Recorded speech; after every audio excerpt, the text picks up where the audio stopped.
Good morning.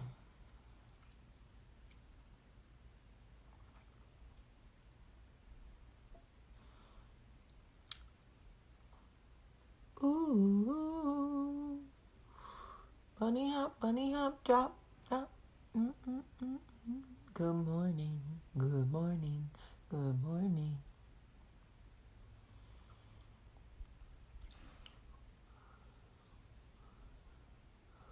Good morning, everybody. Oh, Niagara Falls. That's interesting.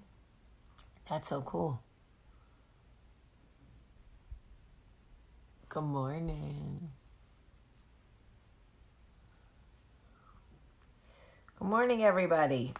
Good morning, good morning. My head is itching me. Seriously, if you want to talk about the amount of cell turnover I have from all these vitamins, Lord.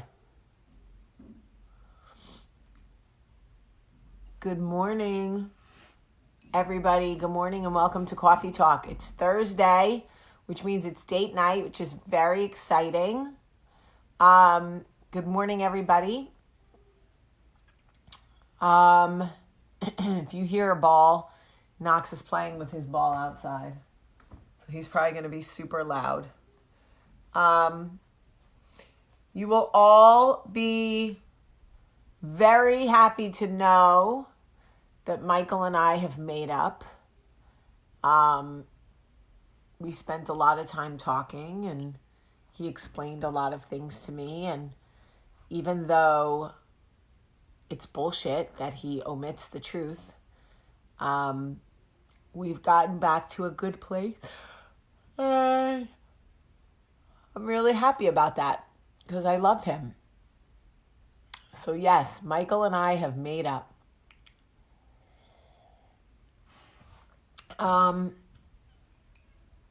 Anyway, I wanted to tell you guys a small change. One of the small changes that I made that I credit with so much of my personal and professional success.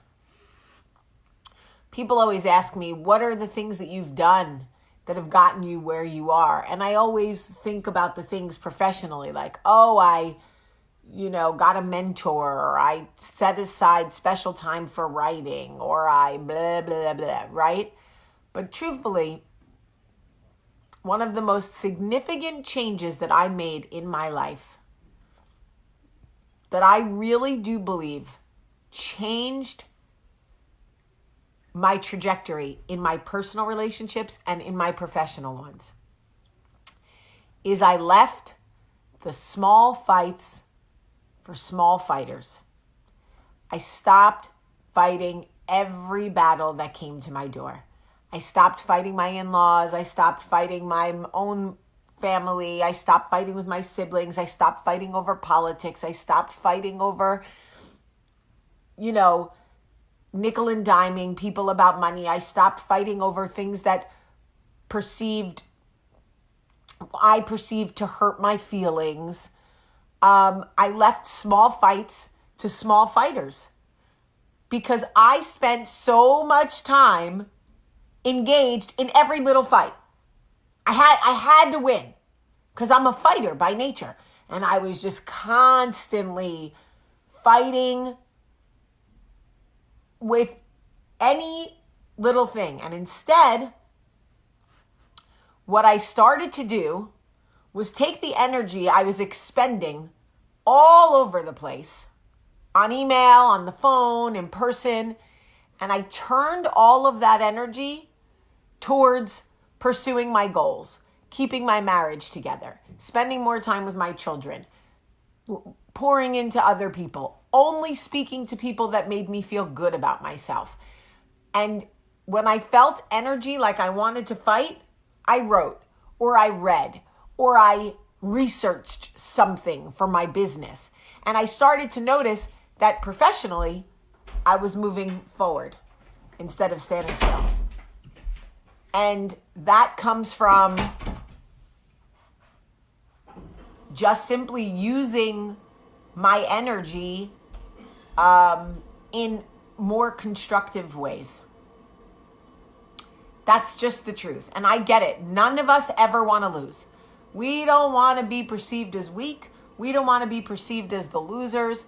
So here I will tell you, who's winning when professionally you look back and you go, look how far I've come.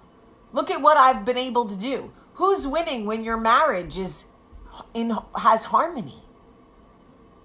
And you look back and you go, we're not fighting about everything anymore. I'm not fighting with my in-laws or my mom all the time. I'm not fighting with my siblings anymore. I'm not fighting with his siblings anymore. I gave all of it up. Y'all need to be right. Be right. Be right. I'm going to be over here and prosper. Y'all sit over there and be right. I spent years in Michael's face about my, things that upset me about his family, or things that I felt they were slighting me about, or things that they were doing to me. And he always took my side. It was never like he always took my side. But I was never getting anywhere. I was stuck on the battlefield fighting small fights with small fighters. If you're going to fight the big fights with the big fighters, the fights that matter, the fights that really mean something.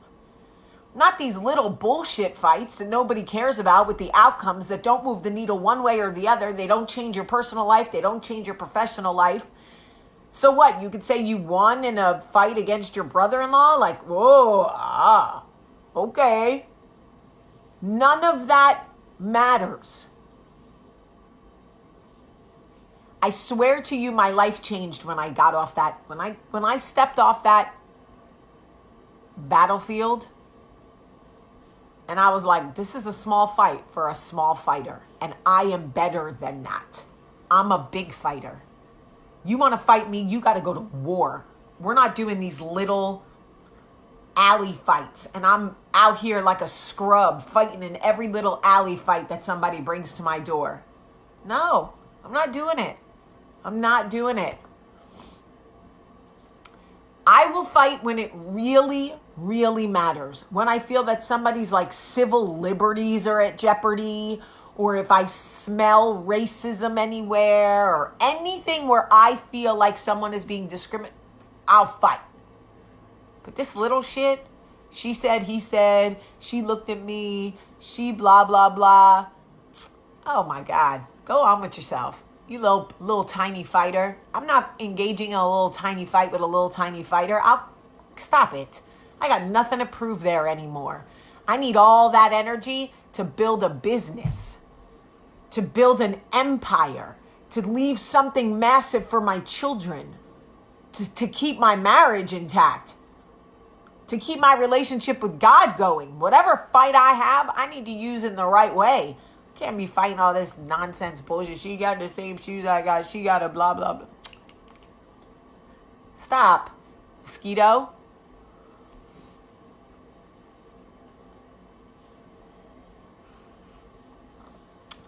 Leah says the size of the fight is relative to each person though. Girl, I'm telling you, I used to think those fights mattered. I'm just telling you the change I made. If you are still in a space where you feel like you need to fight all those little fights, you're just not where I am yet, but you'll get there, because eventually you'll burn out. You'll be like, I don't even want to do this shit anymore. Small fights with small fighters. I just don't want to do it anymore. But I've been fighting small fights with small fighters since 9th grade, since Freehold Township High School. Everybody that had something to say about a Premac, everybody that had something to say about Carolyn, everybody that had something to say about Meredith, anybody that had something to say about, I was fighting everybody all the time, anybody, anywhere, all the time. Jamie was fighting. She called me a lesbian. Let me beat her ass. I was like, now I look back, I'm like, who cares? She called me a lesbian. Well, you were with a girl, so technically you, at the time, were a lesbian. Why are you fighting over that? Because I was insecure about my life decisions, and I was angry, and I just, it's small fights, them little ass barking dogs. What did Eminem say? I'ma shoot you and your little ass barking dogs, or whatever he said. Those little chihuahuas They're just, I'm just telling you, this is a change that I made in my life. I stopped fighting small fights with small fighters. And if you notice, like the people who do big business, they do big business with big business people. You know? That's how they get there. You want to fight? If you really want to fight, fight the big fights. These little fights are silly. And honestly, I fought them all. I did. I fought them all. It's just silly now. Also, you got to remember, those of you that are watching that are like 25 and you're like, nah, I can't let it go.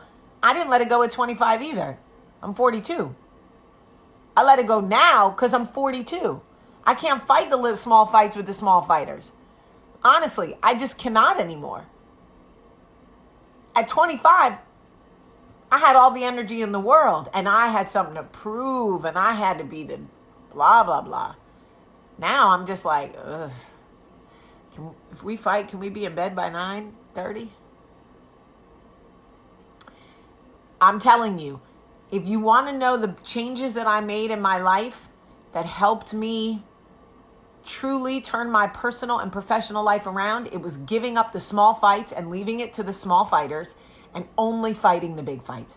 When I started fighting the big fights and only fighting the big fights, I also realized, like, let me give you an example. I wanted a tattoo on my finger. And I kept asking Michael, like, what tattoo do you think I should get? What tattoo? Do you like this tattoo? And every time Michael was like, I don't like any tattoo. And I would get mad. Well, I'm asking you to pick one. I just want you to, I want your opinion. Blah, blah, blah, blah. And then I realized, small fight. Small fighter. He doesn't care. He's never going to give me the answer I want. So I can keep nitpicking at him, or I can just pick the tattoo I want and go get it. He's not a tattoo guy. So what am I looking for his approval for, his buy-in? He's never going to give me the answer that I want. He's not a tattoo guy. Somebody told me that, you know how many like small fights people bring me about coffee talk? I mean, I still got people in my DMs mad because I because I spoke about LGBTQ rights. People are still mad. I'm still mad that I watched you for 3 years. I didn't know you liked gay people. I am a gay person. What does that mean? I'm with a man now, but you know I've been with women. What did you think I meant by that? Did you think I meant we went shopping? I mean, we did go shopping, but I'm still confused how you're confused. I don't understand how you're mad about something you've been known about for 3 years. I've never hid the fact that I dated women, ever. You're still mad about it. I can't fight you. I can't fight this fight. No. Now, if you try to take my rights away, then I'm going to have to fight you. But if you just want to judge me or talk shit to me, I can't. No. I'm too old. And it doesn't make me rich or skinny. That's the other thing. If it made me rich or skinny to fight these small fights with these small fighters, whoo, I'd be fighting all the small fights. The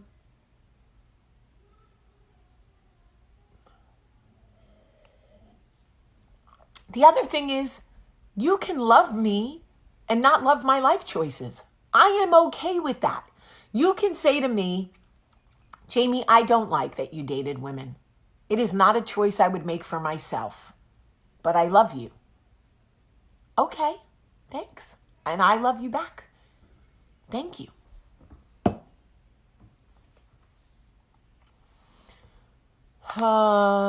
See, Clara, I love it.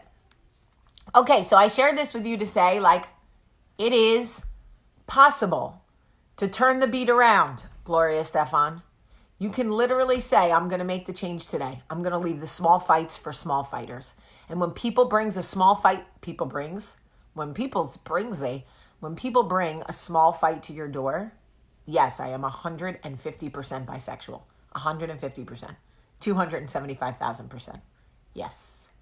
I have been attracted to women since 4th grade. And nobody made me that way. And in fact, I was violated by a school friend in 4th grade, and I knew I was definitely not attracted to her. So that was not why I liked women. I have just always been attracted to women. I'm beautiful in my way, 'cause God makes no mistakes. I'm on the right track, baby. I was born this way. I was just born this way. My mother knew it from the time I was very, very young. Never mattered. Nobody made me that way. I have 2 straight parents. So, straight parents, I am bisexual. You know, it happens. Do my children ask about my pet? No, my children are my children think that Michael was like my only boyfriend in the world. They don't even like get yet that like I might have had another boyfriend before him. I don't think they know. But I will never hide anything from my children. Ever. Ever. Because I don't want them to think that I'm ashamed of it, because I'm not. In any capacity, in any way. Now, a couple of the men I dated, I'd like to keep some of that shit as a secret, because I'd rather my kids not know that I allowed myself to be abused. But when they're old enough, I will tell them whatever they want to know. But I have no shame about dating outside my race. I have no shame about dating women. I have no shame about being I was celibate and single for 2 years. I have no shame about that either. Nothing. Yeah, Olivia thinks my life started when she was born. Exactly. You married daddy and had me. That's your life. Uh-huh. Yep. Exactly.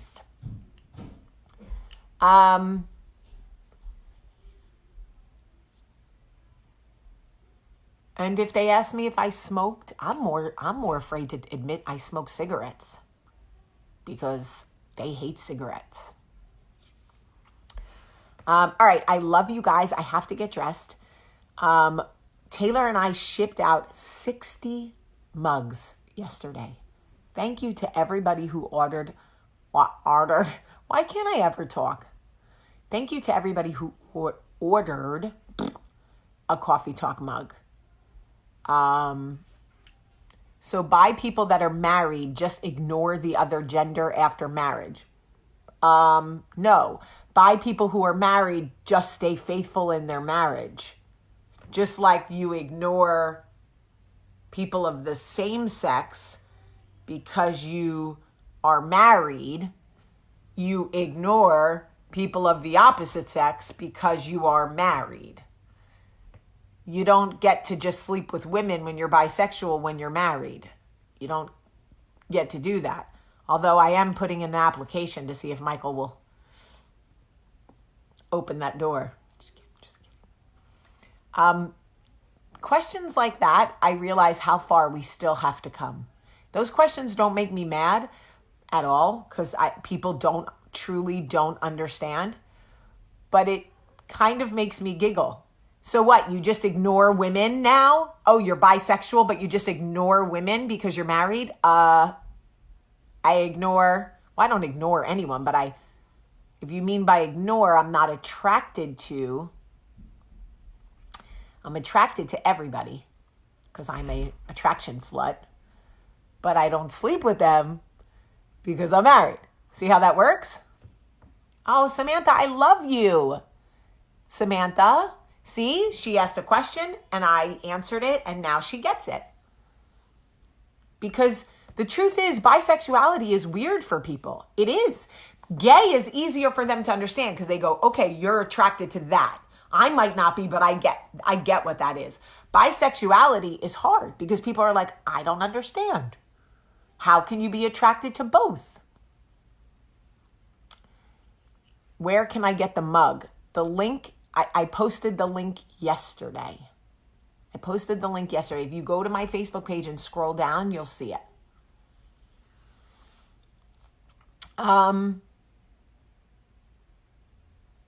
And honestly, being bisexual is not very, oh, I like it, Sam. I like it. I like it, Sam. Being bisexual, people always want to know, and maybe I'll just do a whole coffee talk on it. What's that like? What are the decisions that I made? What's my journey been? And you don't have to listen if you don't want to, but I'm happy to. I can do a coffee talk on body dysmorphia and what that's like and what it's like living with that. I can do a coffee talk with dating outside my race and not being authentically attracted to white men. I know that's very weird for people. What do you mean you're not attracted to white men? Well, what do you mean you are? But you're married to Michael. I am. I understand. We can talk about it. I'm not afraid to talk about it. The more we talk about things, the more understanding there is. I'm not trying to change you. I'm not trying to brainwash you. There's no cult here. It's simply just, can you help me understand? I just want some insight. I'm attracted to Cubans. Me too.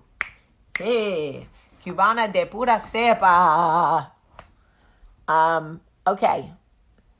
Can we please have a bi coffee talk? Yes, we can. Because I think more women are attracted to women than they understand. It doesn't necessarily mean that they want to sleep with women. That's a whole different thing. I'm not organically attracted to white men, but I married one too. See? I love it. I love this. It's such a, sometimes you think you're on an island, right? Alone. Sometimes you feel like I'm the only bisexual woman attracted to black men who's married to a white man. No, you're not. It's so amazing that when you just start talking, it's just, I don't know. We're going to do that. Let's do that tomorrow. Let's talk about bisexuality, and then we'll talk about body dysmorphia.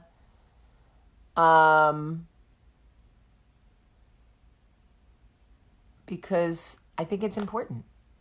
Stacy, I know you have a question and I want to know what it is, but it got cut off, baby. You have to tell me what it is. All right, well, I have to go get dressed because I have a call at 8:30 at the office. So, and we can also have a talk on anxiety. Absolutely. Yep, it's the same as being attracted to heavy people or skinny people, 100%. Absolutely. I'm happy to have all those conversations. None of it scares me because it's just awareness. Yo te quiero también. Okay, body dysmorphia. Yeah, that's a big one. Let's talk about Halsey. Well, Halsey's a Jersey girl, so I totally get it. Empty nesters. We can do empty nesters. All right, but I really have to go. All right, I love you guys so much today. I love you so much. Have a great, great